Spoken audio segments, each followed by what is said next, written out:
Salam logika. Guys, kalian sudah tahu kunjungan Pak Jokowi ke Lampung yang menginjak kepala kerbau? Nah, gua lihat dong foto bersama mereka. Ternyata, wah, orangnya orang-orang luar biasa. Kalian lihat fotonya dari kiri ke kanan ya. Nomor 1 paling kiri namanya Terbongkar teman-teman, ternyata barisan yang ikut Jokowi ke Lampung, yang mana Jokowi diberi raja Lampung teman-teman.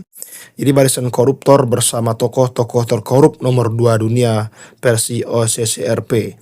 Yang pertama di dalam foto ini adalah Bustami Zainuddin, kasus mafia tanah. Andi Ahmad, korupsi APBD 28 miliar. Jokowi presiden terkorup nomor 2 di dunia sesuai dengan OCCRP. Mawardi, wah ini banyak sekali teman-teman, kalian bisa baca sendiri. Dan kita simak dulu video berikut ini teman-teman semua mengenai korupsinya Jokowi dan antek-anteknya para pejabatnya, pejabat termul Jokowi. Salam logika. Guys, kalian sudah tahu kunjungan Pak Jokowi ke Lampung yang menginjak kepala kerbau? Nah, gua lihat dong foto bersama mereka. Ternyata, wah, orangnya orang-orang luar biasa. Kalian lihat fotonya dari kiri ke kanan ya. Nomor 1 paling kiri namanya Bustami Zainuddin terkait kasus mafia tanah. Yang kedua adalah Andi Ahmad terkait korupsi APBD 28 miliar. Yang tengah yang duduk sambil injak kepala kerbau adalah Jokowi, presiden terkorup kedua di dunia versi OCCRP. Setelah Pak Jokowi adalah Mawardi Harirama. Beliau tidak punya kasus, tetapi beliau adalah tokoh adat Lampung. Nah, setelahnya adalah Abdurrahman Sarbini. Korupsi pengadaan kapal cepat 2,8 miliar. Korupsi gedung Islamic Center 17 miliar. Korupsi pengadaan makan dan minum PNS sebesar 2,5 miliar. Nah, yang terakhir guys adalah Rally Reagan. Dia adalah relawan Jokowi sekaligus pelapor Rocky Gerung.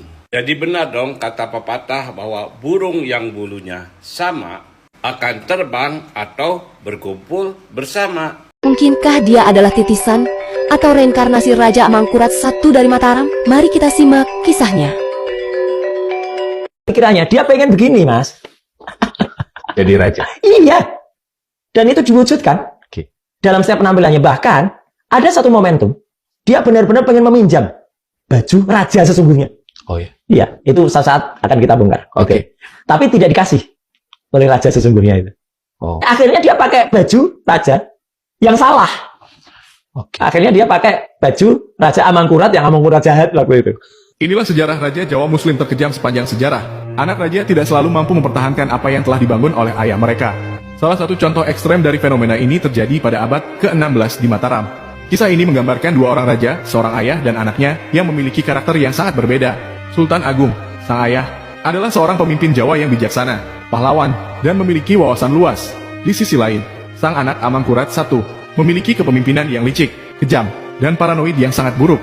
Sementara sang ayah berjuang melawan penjajah, sang anak justru berkolaborasi dengan penjajah. Amangkurat I adalah raja yang tidak memiliki prestasi dan menutupinya dengan kekejaman. Sultan Agung menjadi besar bukan hanya karena pertumpahan darah, tetapi juga karena keadilan dalam kebudayaan rakyat.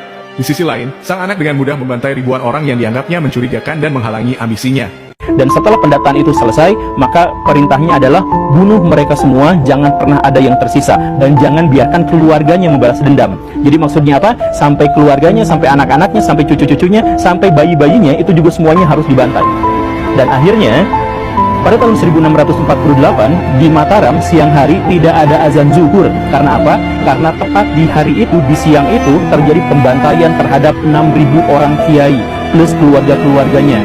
Semuanya dibantai, semua orang yang ada di data itu dibantai. Kenapa mereka semuanya dibantai? Karena mereka diduga pro terhadap Pangeran Alit yang sebelumnya telah melakukan pemberontakan. Jadi Amangkurat itu paranoid, dia takut akan diberontaki, dan dia tahu bahwa musuh-musuhnya itu adalah kelompok agamawan, karena dia memang barbar dan bejat perilakunya. Maka seluruh agamawan di wilayah Mataram itu seluruhnya dibantai, 6.000 orang dalam 30 menit saja. Dan setelah itu dia ngadain rapat, dan dia melihat banyak pejabat-pejabat yang tidak suka dengan itu. Dia juga melakukan pembersihan terhadap pejabat-pejabat itu, tak peduli seberapa seniornya dia, tidak peduli bahwa dia sudah berkhidmat kepada Mataram dan sebagainya, dia bantai semuanya. Hari pertama dia melakukan pembantaian itu, kemudian dia masuk ke dalam istana. Hari-hari berikutnya dia ngadain rapat, dan di situ dia mencak-mencak, dia marah-marah. Siapa yang berani melakukan pembantaian pada ulama-ulama itu? Mereka nggak takut kualat apa? Jadi dia pura-pura tidak tahu, kemudian dia marah-marah kepada orang-orang karena ada pembantaian itu. Dia kemudian bikin tim khusus untuk menyelidiki siapa yang telah melakukan pembantaian itu. Dan lucunya apa? Orang-orang kepercayaan yang tadi dia suruh untuk melakukan pendataan dan pembantaian itu ditangkap, dikumpulin. Kamu melakukan pembantaian itu ya? Itu diadili, kemudian dihukum mati semuanya. Jadi orang kepercayaannya yang telah membunuh para ulama itu, ternyata mereka juga dibantai juga. Dan kemudian dia bilang, saya akan mempertahankan kedaulatan Mataram, dan saya akan mempertahankan karomah dari orang-orang suci, para ulama, para kiai yang ada di sekitar kita, dan saya balas dendam untuk orang-orang seperti itu. Dibantai juga orang-orang itu. Ya luar biasa sih, konspirasinya lucu. Tapi kan dia hidup dalam kondisi yang sangat paranoid, dia dalam kondisi yang sangat ketakutan. Hari-hari terakhir Amangkurat I, Raja Mataram yang terkenal bengis itu harus menghabiskan masa-masa terakhir kekuasaannya dalam pelarian, intrik, dan pengkhianatan. Sungguh malang nasib Amangkurat I. Di usia senjanya, ia harus hidup dalam pelarian yang melelahkan. Raja yang pada masa kejayaannya terkenal bengis itu gagal mempertahankan takhta setelah istana kebanggaannya jatuh dan pemberontakan rakyat tidak lagi dapat dicegah. Ditambah pula pengkhianatan dari orang-orang di sekitarnya, semakin melengkapi penderitaan penguasa Mataram itu. Sang raja benar-benar kehilangan kuasanya. Pelarian Amangkurat I terjadi pada 1677. Saat itu, sebagian besar wilayah ibu kota Mataram telah diduduki oleh Raden Trunajaya. Bersama pasukan Maduranya, ia berhasil menjatuhkan pertahanan istana yang terkenal sulit ditembus. Selama perjalanan, raja yang sudah tua itu jatuh sakit. Ia tidak dapat makan dan tidur. Di Banyumas terpaksa beristirahat selama 3 hari. Akhirnya orang tua yang sudah beruban itu pun meninggal di Wanayasa atau Aji Barang.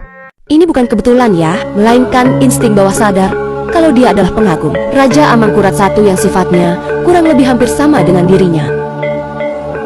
Aku masih seperti yang dulu. Masih orang kampung.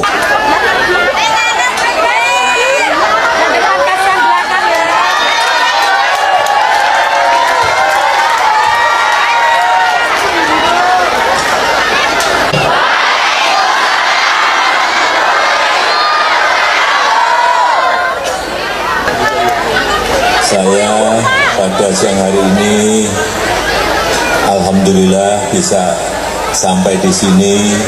Saya sangat berterima kasih pada Pak Kiai Imam Suhadi beserta seluruh pengurus pondok dan para santri yang telah menyambut saya dengan sangat baik. Seperti tadi disampaikan oleh Pak Bustomi, aku masih seperti yang dulu. Masih orang kampung, masih orang desa. Jadi kalau saya ke Lampung, saya ke Provinsi Lampung, saya ke sini ya memang dunia saya, lingkungan saya adalah seperti yang tadi saya sampaikan. Karena setiap minggu yang hadir ke rumah saya di Kampung Sumber itu yang dari Lampung banyak sekali. Banyak yang menyampaikan, Pak ini yang mau ikut banyak Pak, tapi bisnya nggak muat. Sehingga saya datang ke sini karena ada undangan dari beliau Pak Kiai. Sekaligus silaturahmi dengan masyarakat Lampung, seluruh warga Lampung, baik yang ada di Lampung Tengah, yang ada di Mesuji, yang ada di Sawaran, yang ada di Tulang Bawang, dan kabupaten yang lain yang belum bisa saya kunjungi karena keterbatasan waktu yang ada. Sekali lagi saya mengucapkan terima kasih yang sebesar-besarnya dan mohon maaf apabila ada hal yang kurang berkenan di hati Bapak Ibu sekalian. Terima kasih. Wassalamualaikum warahmatullahi wabarakatuh.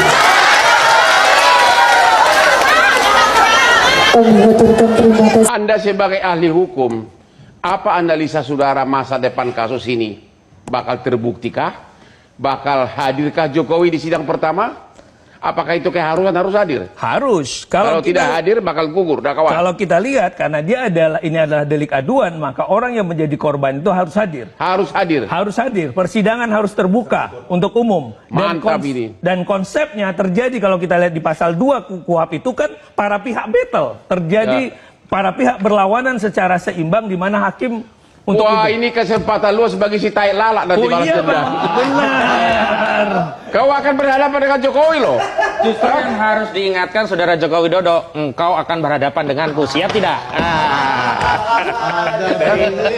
Masalahnya tim kuasa hukumnya nggak bisa mendampingi di persidangan. Makanya ini seperti yaumil hisab, dia harus menghadapi sendiri. Anak istri ditinggal, keluarga ditinggal, harta ditinggal, maka Saudara Joko Widodo harus mempertanggungjawabkan laporannya sendirian. Karena dari awal memang Pak Jokowi sudah sangat siap. Sebelum kita membuat laporan pun kami sudah sampaikan, Pak, kalau buat laporan nanti saksi korban akan didengar di persidangan. Dari awal beliau sangat siap. Dan kenapa juga kami juga sama sekali tidak worry sama sekali? Karena kebenaran itu sangat mudah, Pak. Yang sulit itu kan ada kebenaran mau dicoba dikatakan palsu. Saya nggak bisa bayangkan nanti ada puluhan saksi yang menyatakan betul, saya bersekolah dengan Pak Jokowi di UGM. Ada yang menyatakan betul, saya UGM, saya yang menerbitkan ijazah tersebut. Bagaimana terdakwa-terdakwa ini akan menyanggahi hal itu? Kita sama-sama advokat, Bang. Bayangkan saja ketika UGM menyatakan betul itu adalah produk saya. Oh, mampus deh lo. Saya punya pengalaman, Bang. Semuanya katanya. Saya punya pengalaman. Ada yang ada teman sekolah, ya, bisa buktikan apa yang dituangkan di BAP belum tentu itu akan diterangkan di dalam pengadilan. Bahkan di saat kasus Bambang Tri, ada seorang saksi yang mengaku dia itu bersumpah dan menyatakan bahwa dia tidak terima Al-Quran dijadikan sarana untuk menebarkan kebohongan. Ternyata dia bukan Muslim, sehingga dia diangkat sumpah. Saya bertanya kali itu, kenapa Anda kok bisa begini? Dulu sudah disediakan di BAP. Artinya apa? Seluruh keterangan yang ada hari ini belum bisa kita buktikan bahwa itu konsisten sebelum diperiksa di dalam sebuah persidangan yang terbuka untuk umum. Dan dalam konteks pembuktian dalam KUHP, apa yang dinyatakan oleh saksi adalah apa yang menjadi pembuktian adalah yang dinyatakan dalam persidangan. Apa senjata saudara yang paling kuat untuk menyatakan ijazah itu palsu? Apa senjata saudara? Tentu pertama penelitian Roy Suryo. Kedua yang paling krusial dan semua orang juga sudah tahu adalah objek ijazah itu sendiri, di mana ada foto yang kemudian itu diragukan bahwa itu foto-foto Saudara Joko Widodo. Tapi di luar itu dalam strategi pembelaan ada hal-hal yang memang kita ungkap agar mereka tidak tahu apa yang kita sembunyikan. Tapi dalam konteks strategi yang tersembunyi tentu kita punya strategi lain. Tapi yang paling benar adalah memang ini harus sampai di persidangan dan kita harus buktikan. Karena apa? Kepentingannya bukan hanya untuk Roy Suryo, tapi untuk seluruh rakyat Indonesia. Pak Jakob, Puslapor sebentar. Di mana-mana orang kalau dituduh palsu suratnya, kalau dituduh palsu KTP, saya langsung tunjukin KTP. Kalau ditunjukin apa? Kenapa klienmu tidak langsung tunjukin KTP-nya? KTP-nya, ijazahnya sudah sejak tahun 2014 itu ijazah. Kenapa? Ini KTP ini ijazah saya gitu. Kenapa? Dari awal kami sudah duga, Bang. Kami tunjukkan pun tidak akan selesai. Dan itu terbukti. Pada saat gelar perkara khusus ditunjukkan ternyata tidak selesai juga. Tapi kan itu belakangan. Betul. Karena perkaranya sudah itu kan dari 2014. Dari 2023 kami sudah berperkara di PN Pusat, sudah gugur perkaranya. Kemudian ada citizen lawsuit juga katanya, walaupun di situ bukan kami kuasa hukumnya, tapi ternyata sudah kalah juga. Kemudian ada Pak Jokowi dilaporkan di Barreskrim pemalsuan katanya. Sudah dihentikan penyelidikannya. Artinya secara substansi dan secara material dan formil sebenarnya perkaranya sudah selesai. Jadi Anda sebagai kuasa hukum Jokowi yakin, saya yakin-yakinnya bakal mengalahkan tim kuasa hukum yang di sebelah kiri gua ini. Karena kebenaran itu pasti akan berbicara sendiri, Pak. Saya yakin. Setuju? Lu akan bakal kalah dan siap?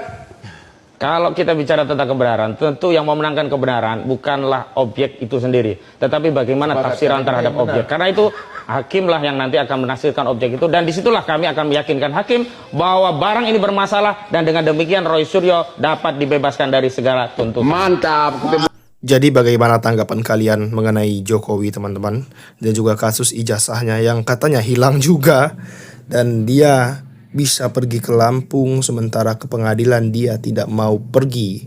Saking ingin dihormatinya sang raja Lampung, raja Jawa ini, pria Solo ini, teman-teman semua. Dia tidak mau datang ke sidang mengenai kasus ijazah palsunya, tapi dia bisa datang ke Lampung. Bayangkan, luar biasa ya penghormatan yang harus diberikan kepada dirinya. Nauzubillah.